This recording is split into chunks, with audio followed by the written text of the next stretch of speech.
Hello and welcome to this 4it techELITE session, the first of two to be delivered by Mike Robson, Head of Quality Assurance at TransUnion Information Group here in Leeds. Next Thursday will be a technical demonstration showing real-world dynamic interactive automated security tests, which can be embedded into CI/CD builds. But this evening, to set the scene for that, Mike will take us through TransUnion's 3-year journey from DevOps to DevSecOps to secure business agility. Mike Robson started his career in the 1980s world of electrical engineering, moving into software development and testing in the 1990s and 2000s. And for the past 16 years, Mike has helped numerous global brands deliver high quality and secure products. Mike's presentation will last for around 40 to 45 minutes. Then he will take questions. So please put anything you want to ask as we go through the session into the chat box in your GoToWebinar toolbar, and we'll deal with as many questions as we can before we close the session at 7 o'clock. I'll hand over the screen now and welcome Mike Robson. Thank you, John, and let me take this opportunity to thank you and your team for allowing me to share the journey that we've been on and are still on as well. I'm just looking to try and share my screen. Let me just see if I can find the button.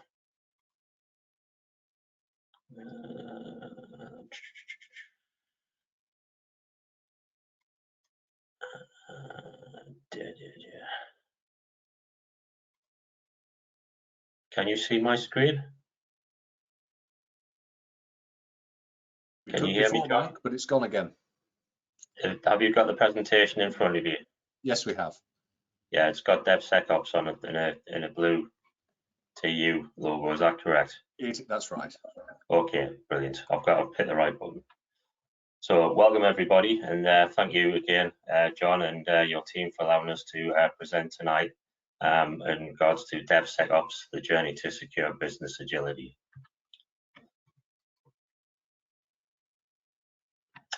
In a world that moves at pace, everything in that world moves at various pace, regardless if we embrace it or not.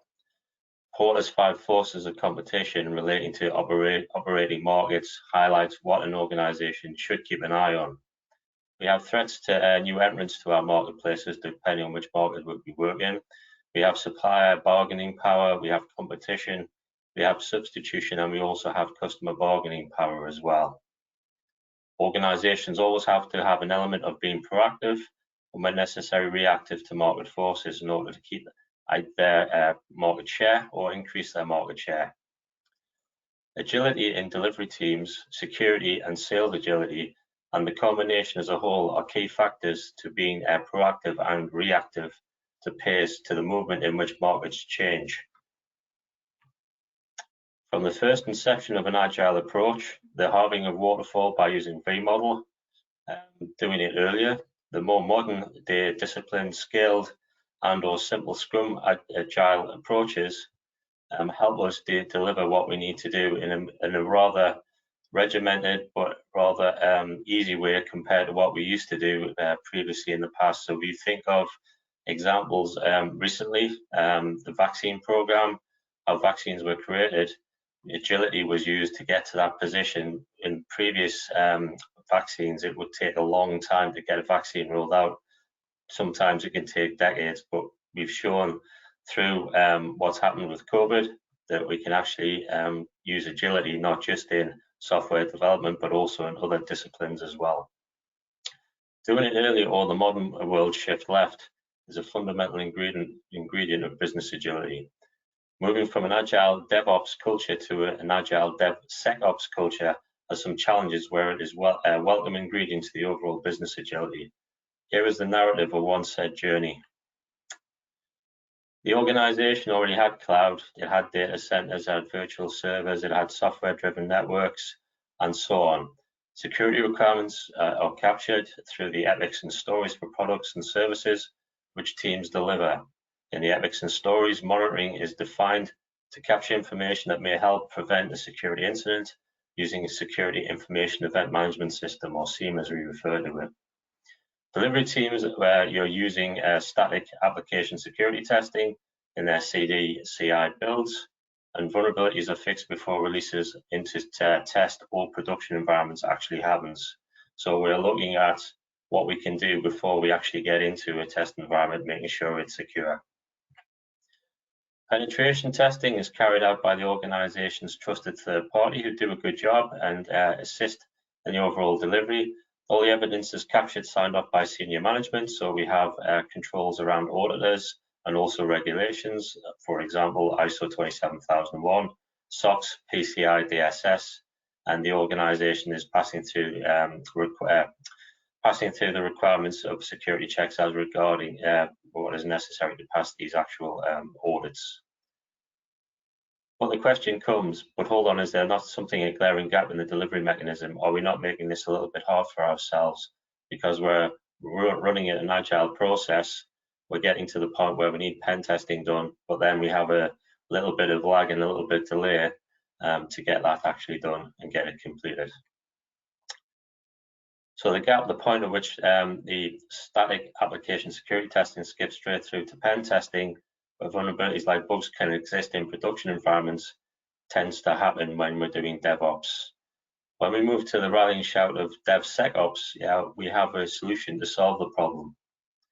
What we have to understand is using a programming code to automate any process, including testing, dynamic or interactive security tests. There are 4 key components of that automation. We have an action, which is a set of steps taken. We have a reaction from the solution that we're trying to get to work in the way we want it to work. We have a set of expected results.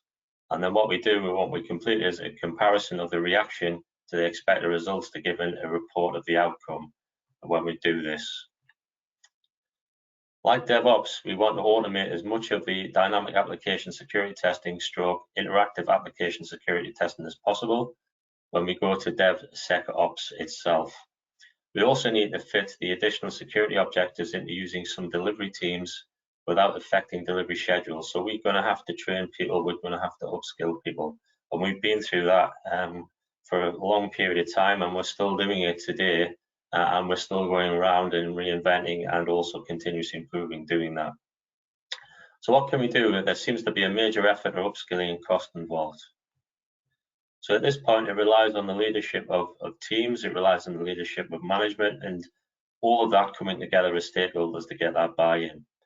We also need to look at internally, possibly externally, to find someone with the relevant skills within the delivery team who has the passion and the drive to deliver internal training to a level that allows DevSecOps to happen. So it's not just one person, it's not just one stakeholder, it's various different teams and people getting on board, coming in and coming out as we deliver. Work with your security officer and your team to define the scope of the DAST and the IAST within the delivery teams. So we work quite closely with our security team and our global security center in order to make sure that we do the right level of dynamic application security testing so that we are not going over things that the security team have the ownership of, but at the same time providing the security team with enough information to be able to make a conscious decision. Keep in mind that you will still want to use your third-party pen testers. They don't go away. You still want to use them. You will want to use them for BAU penetration testing as part of a schedule for the yearly process. You may also want to use them for any new products or services you're actually delivering within your environments. And you may also once in a while want to have them to look at your internal systems as well. So they don't go away. You all add to the value of doing DevSecOps. Scope the types of controls that you want to cover off. So people are aware that there's OSWAP top 10, there's also the PCI top 10, and there's also the SANS top 25, or combinations of all 3. One of the tricks that we've learned in our journey is by writing tests in a certain way, we can actually cover off several of these items in one hit rather than trying to do specific tests for each individual item and then having to redo another test for another particular item as well. The training application which people want to use or need to use is a very important tool. It's not only there for people to actually see what's actually happening. It's either find one which is going to fit your business, and what we found is it doesn't really work sometimes. There's also levels of how much can you show and how much should you show, and you may want to have significant cost or build one yourselves depending on what you want to do. We chose the build one ourselves route primarily to get people up to a certain level. And then if people want to take on things like the Council of Ethical Hackers, or they want to do CompTIA Security Plus, things like that, we actually encourage them to go and do some formal training on top of what they've already learned. It is a minefield when looking at training applications that provide hands-on training. I've personally been through some of the training courses myself and got certification, and there's few will give you some actual hands-on training. Others are pretty much theoretical based, which is quite a difficult thing to take the theory into actual practice. So you've got to consider that, and also what meets the organization's needs. Given the delivery team have expertise in automation, they have expertise in delivering their products, and they want to do it in a secure manner. So they've got to understand the how, the what, and the when in order to test in the right manner. This will then naturally drive tests to an automated DAST and IAST, given that the team's expertise. So learning the team how to do some testing for security elements manually will allow them to take some of their expertise, and they'll convert those tests naturally into being automated security tests. Now, hopefully this is going to work. We've got a little demo in regards to one of our training environments, and I hope you can all see this at the moment. This is the actual OSWAP top 10 that we have in our training environment, and we go through the list of controls. We have a comparison sheet which we compare where we write a certain test. We can cover off against the OSWAP top 10, we can cover off against the PCI DSS, and if you want to get into some real depth, we can also do the common vulnerabilities and exposures top 25 as well. So what I'm going to do is just do a few little exercises just to show you what we're sort of training that we do. So the first one is OSWAP's top 10, A1, which is injection types. And we have various different things that we can look at. So the first thing that we do is we consume data. We take data feeds in, and we consume that, and we provide information out. If somebody was to provide a file from one of our data sources, say an SQL file, which we have preloaded here, what can happen within the file if it is not checked or it's not ratified the data has no significant issues with it? You can get something like this can happen. So what's happened here is we've uploaded an SQL file. We have got a name put in there, but within the description field, there's been code injection. This code injection is trying to do something like of injecting an admin user with a password into the actual database. Obviously, we haven't gone any further. We've got a number reference, and we've obviously got part of the table has got run as well. If somebody was to call that information, like the example on here, what they're actually looking at is an HTML reflected information that is actually pulled on screen as well. So not very good. So the moral of the tale when we're looking at this and when we're training people is quite simple. It is to say, make sure that you're doing a data load, check the data load doesn't have certain characters in, check it hasn't got SQL injection, check that it hasn't got particularly HTML, or any other types of things that would be considered to be code. Therefore, when we put it in our databases, when we load that up into our production environments, we're not actually exposing things to our end clients, therefore not only putting ourselves at risk from a security point of view, but also putting our clients at risk as well. So we take this very seriously. Again, if we look at OSWAP top 10 and we do injection types again, this time we're looking at a particular form. So pretend this is a form on a login screen. It's asking for your username and it's asking for a password. What we're going to do here is we're going to do some HTML injection that's predefined. Yeah, and we click it into the submit. And what we find, having trouble seeing the demo. Sorry to interrupt, but we can only see the slides. Ah, sorry.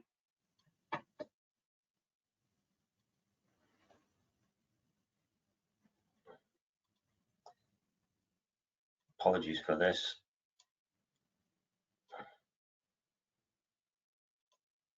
Can you see my screen now, John? That's disappeared altogether. Ah, typical.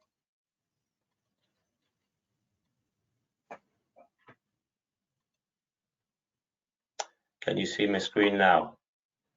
Not the demo screen, no. Just it looks like your Outlook. Hold on then. Let me just switch screens. Yeah.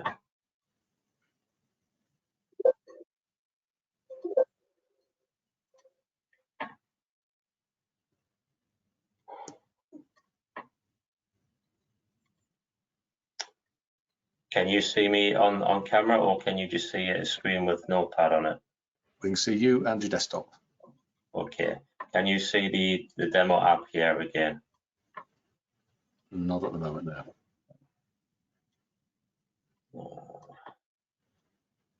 When it goes wrong, doesn't it?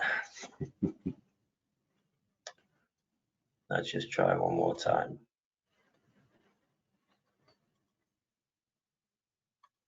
Can you see anything there? Can you see it?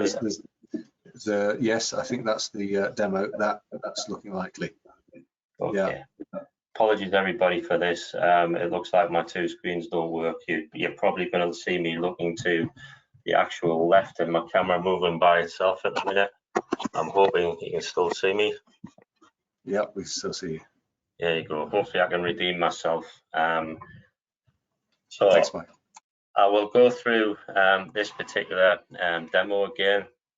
So what I was talking about was OSWAP A1, injection type, HTML reflected. What this is basically saying is if you had a form, and that form was to do with a login, if you put your name in, if somebody injects some code in it, you will actually see the actual code injection at the bottom here. And this may not look something severe, and it will take you off to a web page. So it'll actually take you off to, which happens to be the infographic for the top 10 security breaches of all time, Yahoo being at the top there. But what this is actually trying to say to people is when we demonstrate this, if you can inject code into a username and a password, what we're looking for is are there any errors? Does it take the code? Does it take it through the actual chain of the scripts and therefore inject some code base into the actual environment itself that is secondary to what you want to actually do with the environment, therefore creating a security issue? So again, we train people to do this, and we actually go through and automate this as well. And then we have things like sensitive data exposure. Reasons why not to use file accounts for your usernames and passwords, exposure of URLs, phishing, extortion, etc., etc. And one of the things that people have found over the years is security misconfiguration. So one of the things that we look at is robots.txt file. And in here, we give actually an example. So when you look at a particular site and you go in there and you put in robots.txt, what you're actually doing is you're actually looking at the actual the list of file directories and folders that are in there, and that can be used against you as an organization. Now I'm using a particular training site for a reason, is I don't want to embarrass anybody on this particular call. This is all about trying to help people and seeing where things are at. So if you disallow a robot or a web crawler to go to your admin folder, you've given the hacker away where the admin folder actually exists. Therefore, they will go and deliberately have a look and see if they can get into it. Same if you're declaring requirements or requests or passwords, they will go and have a look. So they will look at this, but this is one of the tricks that we'll actually use. And one of the final things that we look at as well is when we're looking at all these controls, it's fairly obvious that we need to have some sort of monitoring going on. So while I've been clicking around here, not using Google Analytics, you can see there are various different people on various different pages, what IP address I'm actually coming from. If you trace that IP address, it will actually take you to the US, but it won't take you to the actual place where we come out of. It will point you into some sort of lake. So there is an element of where you can't exactly trace, depending on how we set the IPs and what we do with the IPs as well. And then finally, what we have is the security cheat sheet. So what security testing is all about from steps 1 to 5. We have open source intelligence gathering if we want to use that, and we have some downloads in there. We also have some threat modeling, so we go through and do that. It's preserve of our security team and architecture, who do a really good job and provide us that information. And therefore, we build our security tests around what the threat models are, and we also design our software so that we meet the things to be secure. We then do a vulnerability assessment. So we all have probably heard of tools like 4it, Veracode, and other things like that, which can be run as static security scans. And then as part of this vulnerability assessment, this is where we actually build in our automated tests with the CI and within our CD builds as well.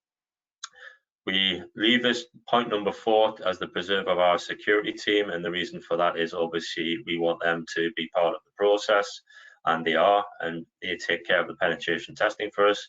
And because we want to get a good, clear run at it, we use a third party, and the third party do a really good job, and they tell us, have we done a good job in regards to our vulnerability assessment as well. So really adds value to what we do. And then finally, we have a post-test outcome report, which is part of the functional test summary report. And in there, we define what we ran as security tests. We define in what we actually do in regards to the fixes. Do we think that things should go live? And we can provide that at our security team. We also have a process of sign-off. And then we have various different things that we go in there. And the final thing that we can show is we actually show what we can create, how we create a hash value, so a secure value that we want to do. And say, for argument's sake, somebody creates password, we can demonstrate that if you're using SHA-256 without a secret salt, without a secret password, yeah, you can take that, you can run it against a rainbow table, and you should be able to find the value, which we have in less than 3 seconds. So using just purely a plain hash value, not using secret salt, yeah, can get you into problems. Even using salt keys, we have found through our threat intelligence from our global security center that these are some of the actual secret salt keys that are coming up for sale. Therefore, we recommend in our own teams not to do that. What we actually are doing is adding in a set of keys which are secret, which are randomly generated with different lengths of keys. And then what we're doing is recommending, and these aren't the actual ones, but we're recommending a shorter version of a secure hash. And then the output of that is then done with another key and a longer version of a secure hash to get out the key stretch at the end of it, to make it not impossible, but make it extremely difficult to what we do. So hopefully I can get back to my presentation, and it will go to where we need to be. Just bear with me. And hopefully you can still see my presentation. I'm just going to keep it on this one screen because we've got a little few technical difficulties. And this is where we're at. Yeah, cool. So this is where we're at. We've just gone through a small demo. As you can probably see, we put some of the screenshots in there as we were going through. So the training is complete. We've delivered to the teams, and we've adopted and added in dynamic application security testing. We've done some interactive stuff. There is automation frameworks out there, and as John rightly pointed out earlier, we'll do a second session, and hopefully things will work this time from my end, where we've got 3 different frameworks. One's a unit-based framework, one's halfway between that, and one is actually a behavior-driven framework as well. And we can show you how we've gone from those manual tests a little bit more in depth to actually automated. Over time, the vulnerabilities are fixed in a layered approach, much in the way the application bugs are handled. So now we have a good handle on what the actual risk is, we have a good handle on where our security posture is, and we are releasing in a controlled manner as well. So we're upping the ante in regards to our security and our agility, because we're not waiting for a pen test to happen. The pen test is happening as part of the delivery itself. So we're actually reducing the time to when we can actually do a release itself. Visibility of the residual vulnerabilities allows the third-party pen testers, as part of this delivery in DevSecOps, to test the target applications, adding additional value and further reducing our risk. So we hear the term, it's not a case of if, it's just a case of when. The when seems to be becoming more prevalent as cyber crime seems to be on the rise. We're all probably have an element of risk where there is the possibility of being hacked. But what we're trying to do is shift our position to the right as far as we can. so that we don't get caught out. And we try to learn from some of the threats and vulnerabilities and some of the actual data that's escaped out there from competitors, also other industries as well. So if something has gone wrong, let us learn from it, let us use that information to make it better for ourselves, but also we can share that so we can get rid of cybercrime. That's the intention. The organization also has reduced its security risk profile and it's strengthened its overarching security posture. So we're in a good position here, and what we're looking at is potentially, yeah, that's it, we've done, yeah. So what the pub landlord would say is, job done, game over. Well, sorry, but I do like Al Murray as a comedian, and I think his humour is very clever in some respects. However, I don't agree with that. Job done, game over. It's very much the opposite. It's another journey. It's a long journey, and we're going to keep going through the products that we do. We're going to keep continuously improving, and we're going to look for things that may make the situation better. So maybe one of our competitors has not had a security event, but they're in using a tool that probably we could benefit from. So there's that kind of information where we might want to do some collaboration with those guys. Again, we might all want to come together as organizations in various different markets so that we can actually counter the threats that come from these cyber attacks. And we hear a lot of political noise and a lot of political chatter in regards to cyber security attacks happen around the globe from various different regions.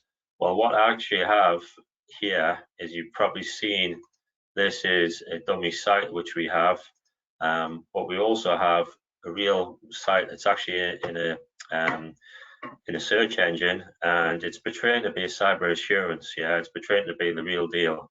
It's not actually. And I believe we were on a tech talk a while ago and somebody guessed it right. This is actually a honeypot. This is actually looking for people to try and attack it, and it's taking information in order for it to do good. So what we've found is that yes, yeah, there is real world cybercrime happening from Russia.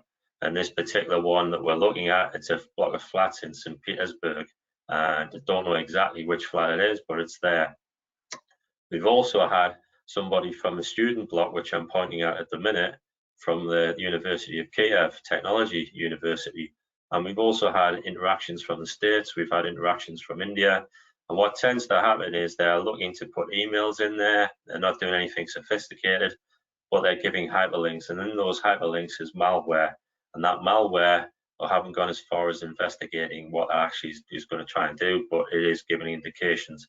That's how they're trying to attack most organizations. Through these unsophisticated attacks, they're trying to give us hyperlinks that we click on, and then something happens, and then a world of pain becomes thereafter. So it's interesting to try and see. DevSecOps is a continuous improvement going hand in hand, yeah. In ending the presentation, here are a few words on continuous improvement tips. Yeah, we've got to be proactive and vigilant. We've got to learn from reported security events. It's no good saying that our competitors had this, or this industry had that, or the marketplace had this. What we should do is take that information and try and use it so we can make our products, our services, our organization secure. But we also should be in a position to try and help others as well, because ultimately cybercrime doesn't just affect one person, doesn't affect one organization, it affects us all as individuals if you've had your identity stolen. Never settle for the pub landlord's job done, game over, obvious saying. And the measures and improvements and socialize the success, yeah, is a good thing, because if we can help one person, one organization in one country or many countries, yeah, potentially we can eradicate cybercrime much in the way we're trying to eradicate COVID-19. And in ending at that particular juncture, I'll hand over to you, John, for questions or answers. Thanks, Mike. We have some questions. Okay. So first of all, now I think this is going to be covered in your demonstration next week, but Stuart asks, can we see an example of code injection? Is that something you're going to be covering next time? Yes, I did a couple of demos today with HTML. I can do it with the automated framework, and I can also go over it manually again in a bit more depth if people want to do that. I'm quite flexible on next session. Okay, well, that's helpful. I'll send you the text of that question next time so that you can cover it. Judith asks, when would you recommend the final pen test before go live should be done? We can, if we have a build that's in a good position, we normally look at pen testing. We normally get a quote for about 10 days. So if we're in a position, if we're doing a 2-week sprint or a 4-week sprint, if our code is ready to release at the end of that month, what we can do is we can recommend a pen test to happen halfway through the release mechanism, because we have a good indication of where things are at. I'd probably sort of advise as well is, do you need to pen test every single release that you do if you're not making fundamental changes to the actual systems? So if your static code analysis is giving you good indications that you've got low vulnerabilities or no vulnerabilities, and you've also run your dynamic security testing, and you're getting the same set of results and consistency based on what you've written, then it's really down to either your security officer, depending on the size of your organization, or your actual security team to say, do they agree that you don't need to do a pen test, or do they agree that you need to do a pen test, and therefore they'll organize it in. So it boils down to the element of risk. How much risk does the organization want to take? But if you've done DevSecOps, if you've done static code analysis and you've got a good result, you've done dynamic application security testing, got a good result, you can share it with your security team. If your security team's happy to sign it off, then there's an element of case of not having to do it at all. Judith follows up with a question. Given the nature of the competitive market, how easy is it to share information on leaks and so forth so it can be acted upon quickly?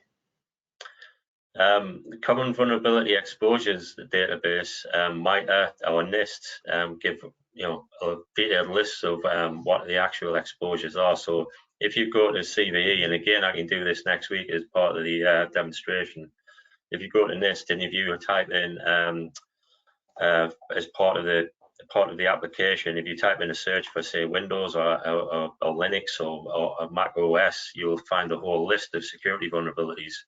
And cve.mitre.org, which I can remember the URL for, that would be the first place you would go as a hacker once you find out what the application's built on. So if you're using jQuery and using version 1, there's a whole list of things in there, including functional controls that you can use to actually hack into systems, whereas jQuery 3.5, the latest version, isn't in that list.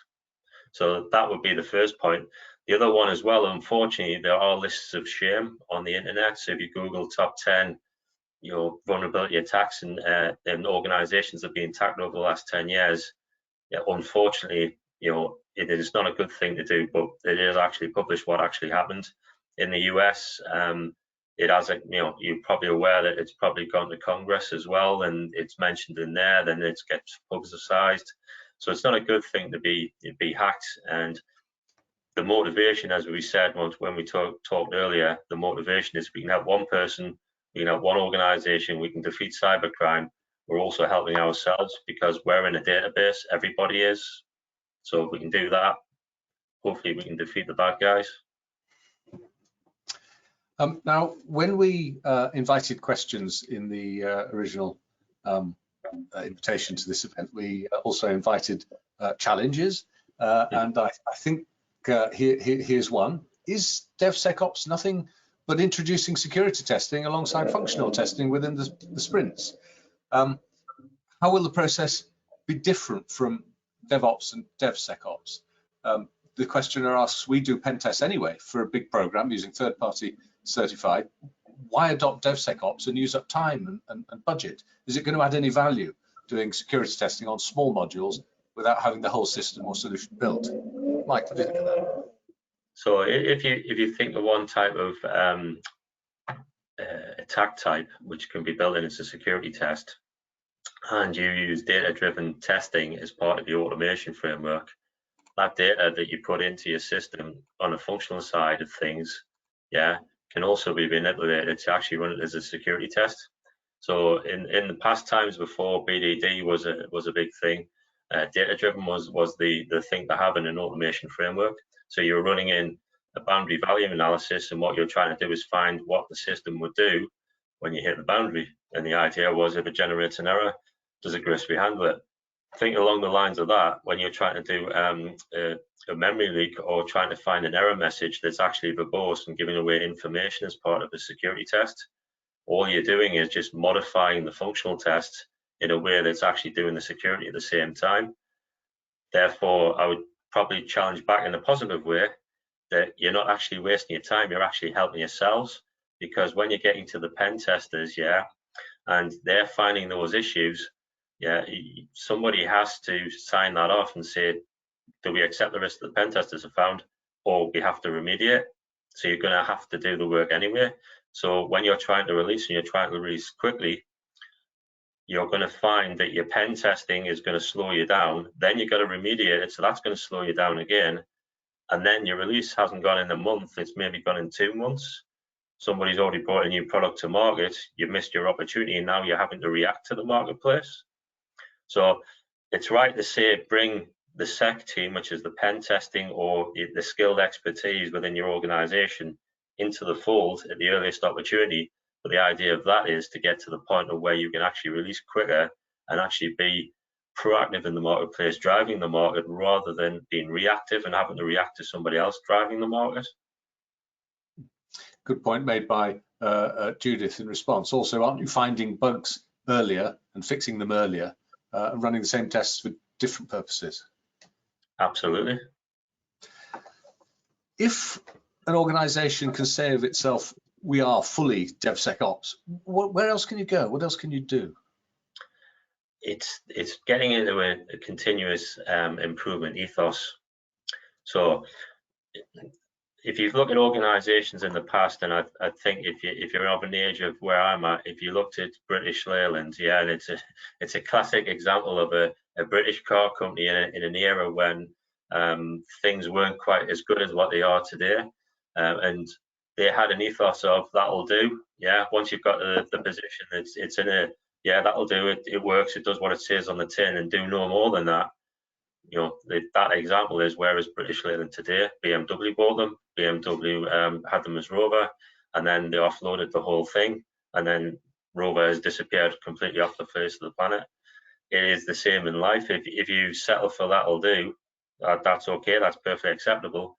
But if you want to get on, you've got to continuously improve, look at different things, try different things out, and also there will be new security attacks coming along. One of them recently, I think we're all aware of, with SolarWinds, was a sunburst attack.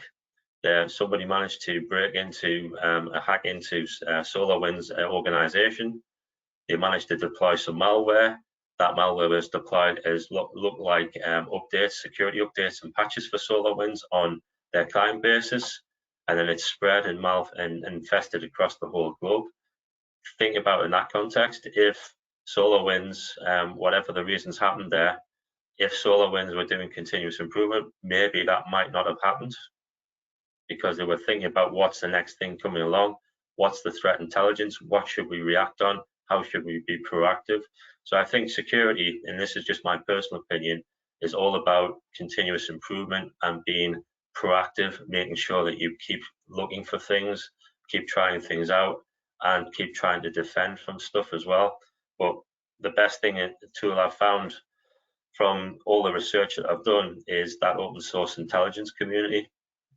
Where can you go to places that will give you the information and help you out, rather than you having to dig for it. I love your use of the example of British Leyland. It's something that will resonate with one or two of us in the audience at any rate. Stuart asks, what continuous improvement techniques do you use? Six Sigma, for example. That's exactly what we use within our organization. So we use Lean Six Sigma, we use DIMOC, we use the Deming cycle. Deming cycle is a really good tool, and when you're looking at continuous improvement, especially when it's in an agile delivery mechanism, because you do plan, do, check, act, and you're taking a short burst.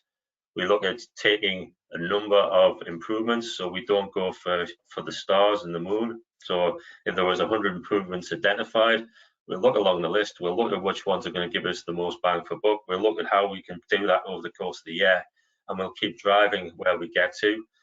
We don't just measure ourselves in the UK. Obviously, people will be aware that we're a global organisation.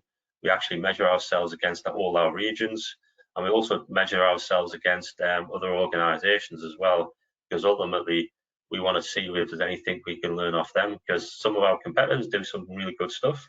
So what can we take from that? And some of the other organisations in the financial markets do some good stuff. What do fintechs do?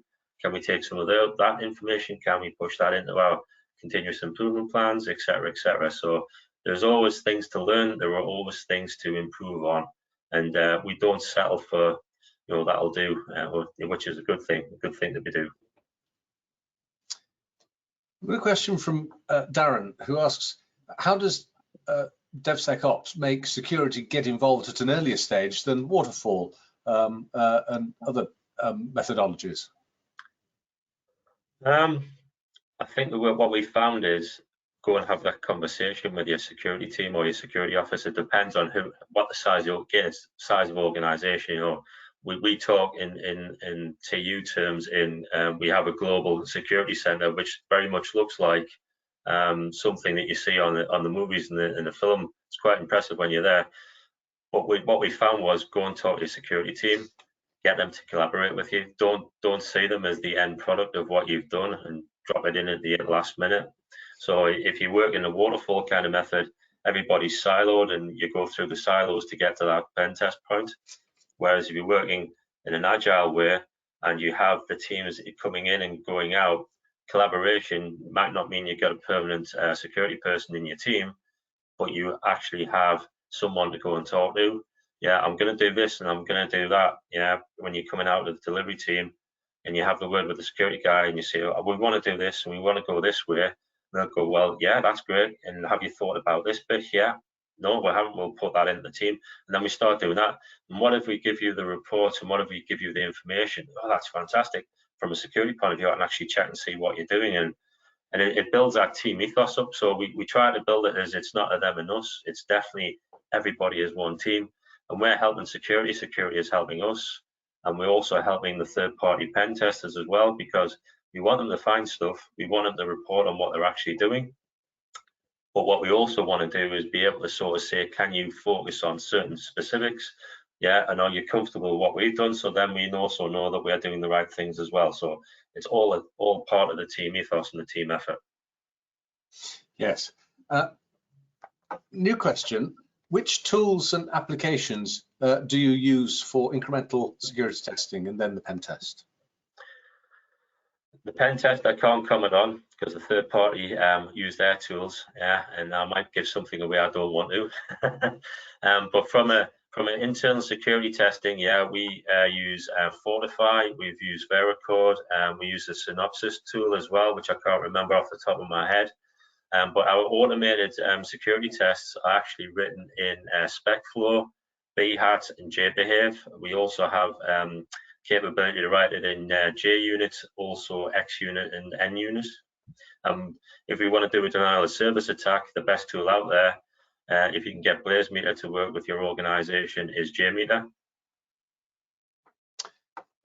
Have you used, asks Yogesh, forgive me if I get this wrong, OWASP Zap? If so, is it any good? Yeah, it's okay.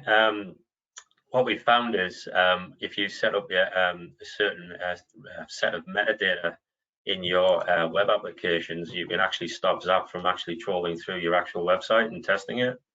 So yeah, I do like Zap, but there are some drawbacks with it as well. So we've decided that we weren't going to use that, and we've used other tools like AppScan, which is a jar and an inclusion as part of your actual classes, and it'll go off and report and give that information. We've used that in the past, but we still get back to using the automation frameworks which I previously described, which is SpecFlow, BHAT, JBehave, JUnit, NUnit, and XUnit.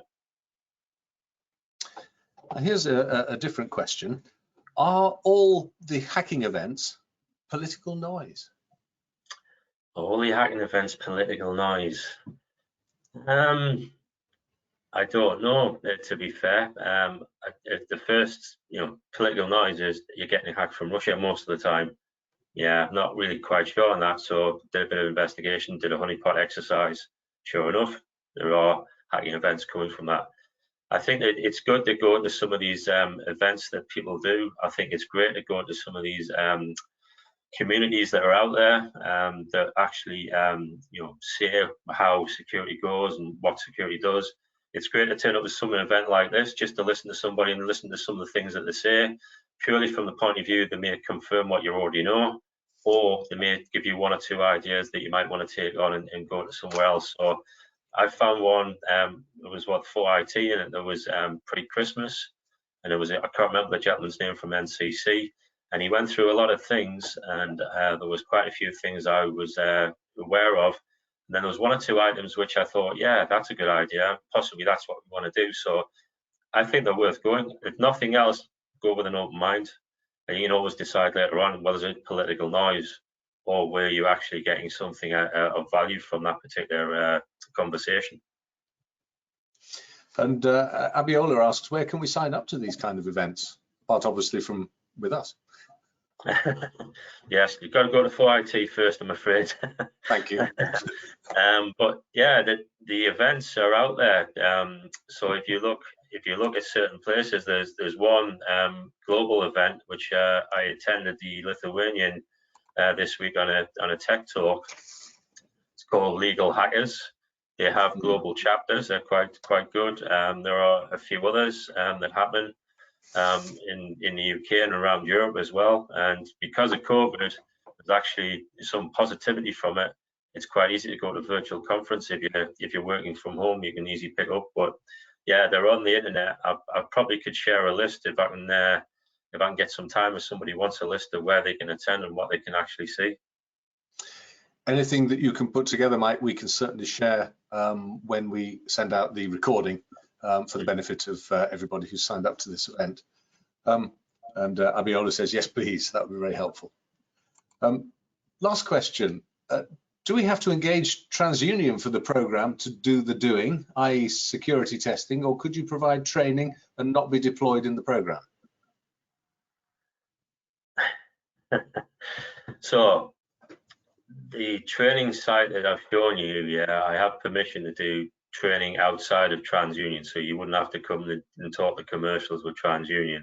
I am actually doing an informal event on that site and the training itself in regards to some team members from various different organizations, some fairly big organizations as well, primarily to test out, yeah, the theory of, does this actually work for them? How is it going to actually help them?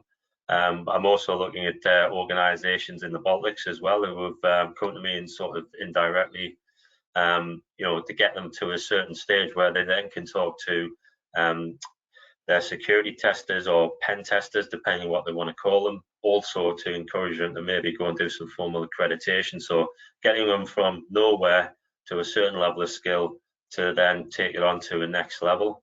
But some of the pen testers out there, they've, and there's a couple of guys I can think of off the top of my head who are independent.